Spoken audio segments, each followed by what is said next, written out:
اعلیٰ حضرت نے خواب کی 4 حقیقتیں بیان فرمائی ہیں، اور اعلیٰ حضرت کا کمال یہ ہے کہ تھوڑے لفظوں میں زیادہ بات کر جاتے ہیں۔ اعلیٰ حضرت نے 4 خواب کی حیثیتیں بیان کی ہیں، یہ آپ نے یاد کرنی ہے، ان کو یاد رکھنا ہے کہ خواب کیا ہوتا ہے۔ اعلیٰ حضرت فرماتے ہیں ایک تو خواب ہوتا ہے نفس کی شرارت سے، جو کام بندہ سارا دن کرتا رہتا ہے وہی اس کی خواب میں وہی خواب آتی ہے اس کو، تو وہ خواب نہیں، وہ خیال ہے، پہلی قسم یہ ہے۔ سمجھ آ رہی ہے بات؟ وہ خواب نہیں، وہ خیال ہے۔ وہ نفس جو ہوتا ہے نا، وہ چیز بنا کے، مثال ہے ایک آدمی پریشان ہے، اس کے پیسے ڈوب گئے، کاروبار نہیں چل رہا، وہ ٹینشن کا شکار تھا، رات وہ پریشانی میں سویا تو خواب دیکھی کہ مکان بھی گر گیا ہے۔ اب سویرے اٹھ کے اس کی بیوی پیر صاحب کے پاس چلی گئی پھونک مروانے، اس نے کہا بڑا کالا جادو ہو گیا، میں نے مکان گرتے دیکھ لیا، پتہ نہیں کیا بنے گا، تعویذ دے دے۔ تو پیر صاحب نے بھی کہہ دیا تینوں کسی نے کچھ کیتا ہے، چلو مسئلہ ہی ختم۔ اب وہ نہ کسی کا پتہ، نہ کیا کیا اس کا پتہ۔ علم سے لوگوں کا تعلق نہیں ہوتا تو ان توہمات کا لوگ شکار ہو جاتے ہیں۔ اب یہ جو خواب اسے آیا ہے نا رات کو، یہ اصل میں اس کی ٹینشن تھی جو اسے آئی ہے، وہ ڈپریشن تھا، تو رات کو وہ خواب بن کے اس کے سامنے۔ بات کی سمجھ آ رہی ہے آپ حضرات؟ مجھ سے کئی لوگ آ کے کہتے ہیں خواب بڑے برے آتے ہیں، تو میں کہتا ہوں ٹھیک ہے، آپ برے ناول پڑھنے چھوڑ دیں، میڈیا پہ بری چیزیں دیکھنی چھوڑ دیں، آپ سارا دن بری سوچ سوچیں گے، معاذ اللہ غلط سوچ سوچیں گے تو خواب غلط آئے گا۔ اور اگر آپ سارا دن درود پڑھیں گے، قرآن پڑھیں گے، رسول اللہ کی نعت سنیں گے، تو رات کو انشاءاللہ تعالی حسن مصطفیٰ کے جلوے بھی نظر آئیں گے۔ تو آپ دیکھیں نا دن میں کیا کر رہے ہیں، تو جس طرح کا خیال آیا شام کو اسی طرح کا خواب۔ میں اکثر کہتا ہوں کہ اللہ تبارک و تعالیٰ کے حبیب نے فرمایا ہے کہ تو جس طرح کا ذہن بنائے گا رب بھی تیرے ساتھ اسی طرح کا بن جائے گا، تو اپنے ذہن کو صاف رکھ، اللہ تیرے تصورات کو، تو رات کو خواب اسی طرح۔ ہمارے چھت پہ میں اپنے ابا جی کے ساتھ سویا کرتا تھا، اور وہ زندگی کے بڑے خوبصورت لمحات تھے، وہ اپنی زندگی کے تجربات بیان کیا کرتے تھے۔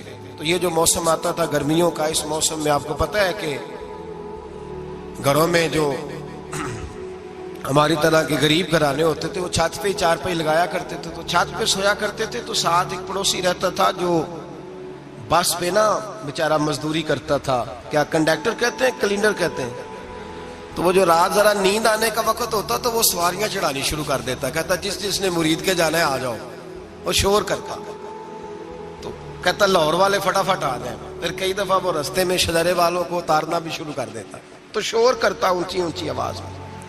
تو مجھے وہ بڑا اس وقت خفگی ہوتی، ناراضگی ہوتی، میں کہتا ابا یہ سونے نہیں دیتا، تو اس کو جگائے، یا پھر سویرے ہم نے نہیں چھت پہ سونا، سین پہ سو جائیں گے، تو ابا جی کہتے بیٹا مزدور ہے، تو بیچارہ سارا دن جو کرتا ہے وہی اسے خواب میں، تو اب اس سے بندہ ڈر جائے، پریشان ہو جائے، اٹھ کے کہے پتہ نہیں سویرے کیا ہونے لگا ہے، او بھائی خواب ہی آئی ہے، کچھ نہیں ہوا، اس سے اتنی یہ بری چیز نہیں جتنا ہم لے لیتے۔ تو پہلی بات یہ ہے کہ جس بندے نے یہ تصورات ہوتے ہیں نا، آپ تصورات میں جائیں، آپ کچھ لوگ ایسے بھی ہیں جو سارا دن محفل میں رہتے ہیں تو رات کو سوتے ہیں تو خواب میں بھی نعت ہی سن رہے ہوتے ہیں، کوئی حدیث ہی بیان ہو رہی ہوتی ہے، کسی حدیث پر ہی تبصرہ ہو رہا ہوتا ہے، تو بھائی جو کام آپ سارا دن کریں گے وہی رات کو خواب میں آئے گا۔ ایک دوست ہے بڑی محبت والا، کہنے لگا صاحب راتی خواب میں بڑے پیسے ویکھے نے، دعا کرو اللہ دے چھڈے۔ میں کہ ساری دیہڑی پیسے سوچیے تو رات میں ہونے ہی نہیں نا، جو سوچنا ہے وہی رات کو خواب میں سوچا، سارا دن تو نے پیسے تو آ گئے تیری خواب میں، تو چلو میں نے کہا خواب کا تو مزہ لینا، پھر اللہ تبارک و تعالیٰ فضل کرے گا، آ ہی جائیں گے اس کے کرم سے۔ عام دام برسر مطلب پہلی خواب وہ ہے جو نفس کی شرارت ہے، جو آپ کے اندر ہوتا ہے وہ سامنے آ جاتا ہے۔ ڈراؤنی چیزیں نہ دیکھیں، برے ناول نہ پڑھیں، کوئی سوچ اپنی غلط نہ کریں، تو انشاءاللہ خواب برا۔ بات کی سمجھ آ رہی ہے حضرات؟ ایک دوسرا خواب، میرے اعلیٰ حضرت فرماتے ہیں اکثر شیطان آدمی سے کھیلتا ہے، خود نبی کریم صلی اللہ علیہ وسلم نے فرمایا کہ شیطان رات کو آدمی کی ناک پہ بیٹھ کے وقت گزارتا ہے۔ صحابہ نے عرض کیا یا رسول اللہ صلی اللہ علیہ وسلم وہ ناک پہ کیوں بیٹھتا ہے؟ تو حضور فرماتے ہیں اس لیے کہ اگر رات کو، وہ کہتا ہے اگر بندہ مرنے لگا، سانس اکھڑنے لگا، تو میں معاذ اللہ اسے بے ایمان کر کے ماروں گا۔ تو شیطان خواب دکھاتا ہے آدمی کو، برے خیالات، وسوسے پیدا کرتا ہے۔ بخاری مسلم میں میرے رسول کریم صلی اللہ تعالی علیہ وآلہ وسلم نے فرمایا جب تمہیں کوئی برا خواب آئے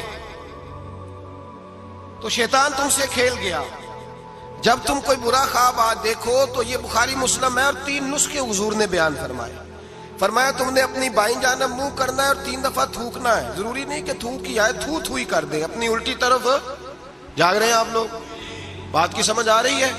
اللہ خیر کرے، رات کو کسی کو گھر میں خواب آ جائے تو باقی بھی نہیں سو سکتے، اتنا بڑا مسئلہ بن جاتا ہے، شور ہونے لگتا ہے۔ یہ نسخہ بتائیں گھر جا کے، یہ نسخہ عام نہیں، یہ میرے رسول پاک کا بتایا ہوا نسخہ ہے، اور یہ وہ نسخہ ہے کہ پہاڑ ٹوٹ سکتے ہیں، دریا بہہ سکتے ہیں، یہ بات غلط ہو سکتی، یہ سب سے بڑے پیر و مرشد کا نسخہ ہے۔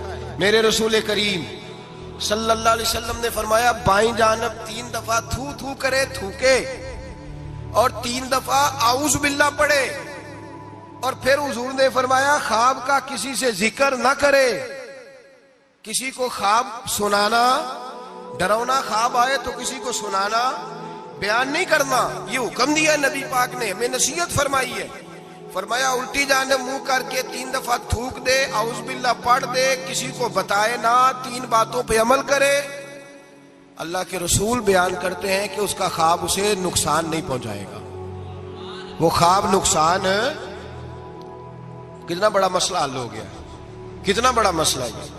فرمایا تم نے دائیں طرف تھو کرنا، تھوک دینا ہے، اعوذ باللہ پڑھ دینی ہے، اور کسی سے ذکر، تمہارا خواب تمہیں نقصان، یہ شیطان کھیل کے اب بات ختم ہو گئی۔ ہمارے یہاں شور ہو جاتا ہے، سویرے بڑے معاملات ہونے لگتے ہیں۔ ہاں ایک بات ضرور علماء فقہا بیان کرتے ہیں، وہ کہتے ہیں اگر کوئی آدمی سویرے اٹھ کے ڈراؤنا خواب دیکھتا ہے، سویرے اٹھ کے صدقہ خیرات کر دے، حسب توفیق، 10 روپے کی جیب گنجائش دیتی ہے 10 روپے دے دے، 10 لاکھ کی گنجائش دیتی ہے 10 لاکھ، حسب توفیق صدقہ دے دے اور استغفار پڑھے، خواب تکلیف نہیں دے گا۔ لیکن اس خواب کو ہوا بنا لینا، اس کو کوئی بڑی انوکھی چیز بنا لینا، مسلمان اس توہم پرستی کا قائل نہیں ہے، تو اپنے معاملات کو دائرہ اسلامی کے اندر رکھیں، نبی پاک کے بتائے ہوئے ارشادات کی روشنی میں رکھیں۔ تو دوسرا خواب یہ بیان کیا گیا کہ جو خواب ایسا ہوتا ہے جو شیطان دی۔ ایک تیسرا خواب ہے، خواب کی تیسری قسم جو فرشتہ القاء کرتا ہے، جس طرح ایک شیطان آدمی کے ساتھ ہوتا ہے نا جو گناہ کی طرف بلاتا ہے، اسی طرح اللہ پاک نے ایک فرشتہ پیدا کیا ہوتا ہے جو نیکی کی طرف بلاتا ہے، جو جگاتا ہے بندے کو بار بار۔ اب یہ انسان کا اپنا معاملہ ہے، وہ بات کس کی زیادہ مانتا ہے، تو فرشتہ القاء کرتا ہے۔ وہ جو خواب فرشتہ دکھاتا ہے نا، اس میں ضرورت ہوتی ہے تعبیر کی۔ اب تعبیر کون بتائے گا؟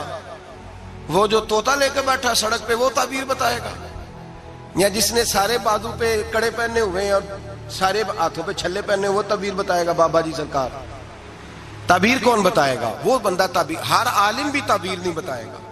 جو قرآن مجید، احادیث مبارکہ اور پھر علوم تعبیر جانتا ہو، معبر ہو، وہ بھی تعبیر بتائے گا، اور جب بتائے گا تو میرے اعلیٰ حضرت فرماتے ہیں تعبیر بھی اللہ سے ڈر کے بتائے گا۔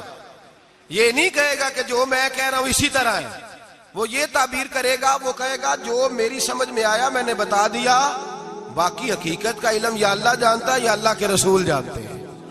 میں یہ نہیں دعویٰ کرتا کہ جو میں نے کہا ہے کل وہی ہے، سچ وہی ہے، حق وہی ہے۔ وہ خواب کس طرح کے ہیں؟ حضرت ام فضل رضی اللہ تعالیٰ عنہ، یہ نبی پاک صلی اللہ علیہ وسلم کی چچی ہیں، جناب عباس کی زوجہ ہے، حضور کے پاس آئیں ڈری ہوئی، عرض کرنے لگی یا رسول اللہ صلی اللہ تعالیٰ علیہ وسلم، حضور میں نے بڑی خوف والی خواب دیکھی ہے۔ فرمایا چچی کیا ہو گیا؟ عرض کی یا رسول اللہ صلی اللہ علیہ وسلم، آپ کے وجود کا گوشت کا ٹکڑا کٹ کے میری جھولی میں آ گیا، میں بڑی پریشان ہوں۔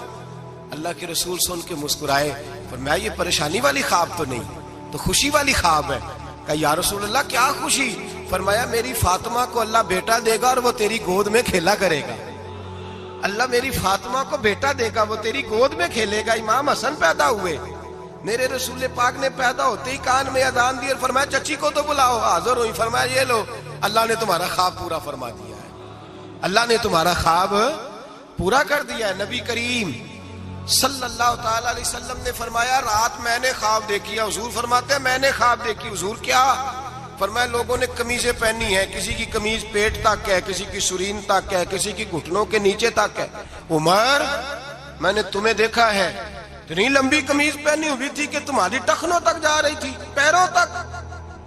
حضرت عمر پریشان ہو، حضور کیا تعبیر ہے اس خواب کی؟ تو میرے مصطفیٰ کریم نے فرمایا خوش ہو جا، اس کی تعبیر یہ ہے کہ کسی کا دین یہاں تک ہے، کسی کا یہاں تک ہے، تو سارا ہی دین میں لپٹا ہوا ہے، تو سارا دین میں لپٹا ہوا ہے، یہ تعبیر ہے اس خواب کی۔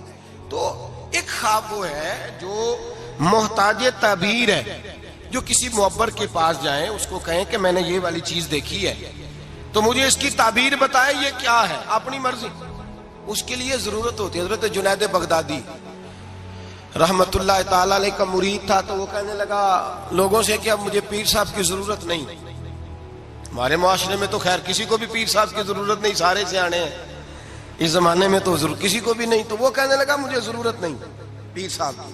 کہا کیا ہوا؟ کہنے لگا میں پیر صاحب سے آگے گزر گیا ہوں، جس طرح کہتے نہیں سیانے مرید ایسے حضرت صاحب نے نہیں کرنا چاہیے، اس طرح کہنے لگا جی میں پیر صاحب سے آگے گزر گیا ہوں۔ کہا وہ کس طرح؟ کہنے لگا جی میں تو روز رات کو جنت میں ہوتا ہوں، داتا صاحب نے لکھا ہے کشف الماجوز میں۔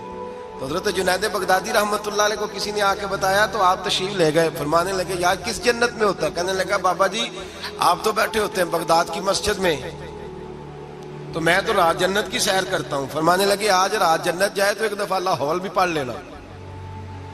تو وہ کہتا ہے میں رات کو جنت میں تھا، لاہور شریف پڑھی، میری آنکھ کھلی تو میں روڑی کے ڈھیر پہ بیٹھا ہوا تھا۔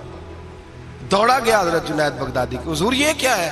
آپ فرمانے لگے تو میرے پاس آتا تھا تو پرہیزگار بننے لگ گیا تھا، تیرے اندر تقوی پیدا ہونے لگا تھا، تو رب رب کرنے لگا تھا، شیطان آیا ہے تجھے بہکایا ہے، مجھ سے دور کیا ہے تاکہ تو دین نہ سیکھ جائے، کسی نہ کسی طریقے سے تیرے ذہن پہ اس نے کنٹرول ڈالا ہے، کوئی نہ کوئی بہانہ لگا کے تجھے پیچھے، اور تو بیوقوف اس کے چکر میں آ گیا ہے۔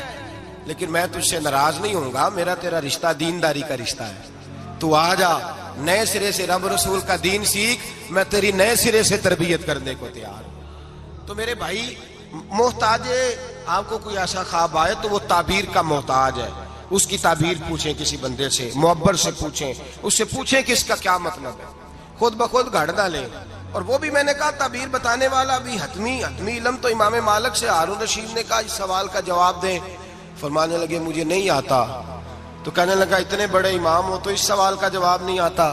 آپ فرمانے لگے اگر مجھے ہر سوال کا جواب آتا پھر میں خدا ہوتا، کیونکہ ہر سوال کا جواب اللہ کے پاس ہے۔ تو بھائی یاد رکھ لیں اور سمجھ لیں، تیسرا خواب جو فرشتے کی طرف سے القاء ہوتا ہے اس کی تعبیر کی ضرورت پڑتی ہے۔ تین خواب سمجھ میں آ گئے آپ حضرات کے؟ یہ تین قسمیں۔ اب چوتھی اور آخری قسم سنیں۔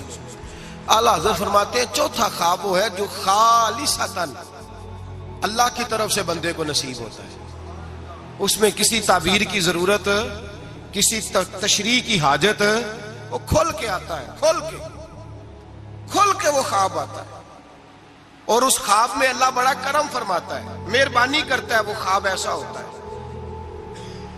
خواب کی ایک بات ذرا ڈر کے کہنی ہے، ڈر کے سچ آکھیے تے سردار سائیاں فتوے تے فتوے لگ دے نے، ڈر کے کہنی ہے بات، وہ بھی بندوں سے ڈر کے نہیں، وہ بھی وسوسوں سے ڈر کے۔ خواب کی شریعت میں اس بندے کے لیے تو حیثیت ہے جسے آیا ہے، کسی اور کے لیے کوئی حیثیت جی۔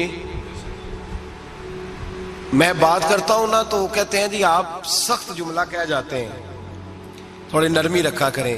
میرے بعض دوستوں کی طرف سے مجھے پیغام ملتا ہے کہ آپ سخت جملہ، کل بھی ایک مولانا صاحب مجھے کہہ رہے تھے کہ آپ سخت جملے کہتے ہیں، ٹھیک نہیں، آپ نے نعت خوانوں کو ایکٹر ہی کہہ دیا ہے۔ میں نے کہا میں نے تھوڑی کہا ہے، وہ تو میں نے مفتی صاحب کا حوالہ دیا ہے۔ تو لوگ کہتے ہیں کہ آپ سخت جملہ کہتے ہیں، تو میں نہیں کہتا، نرم کہتا ہوں۔ یہ جو لوگوں نے کہانیاں بنائی ہوئی ہیں نا، میں نے کہا کہ بغیر نبی پاک کے دیدار کے دنیا میں خوشبو ہی کوئی نہیں۔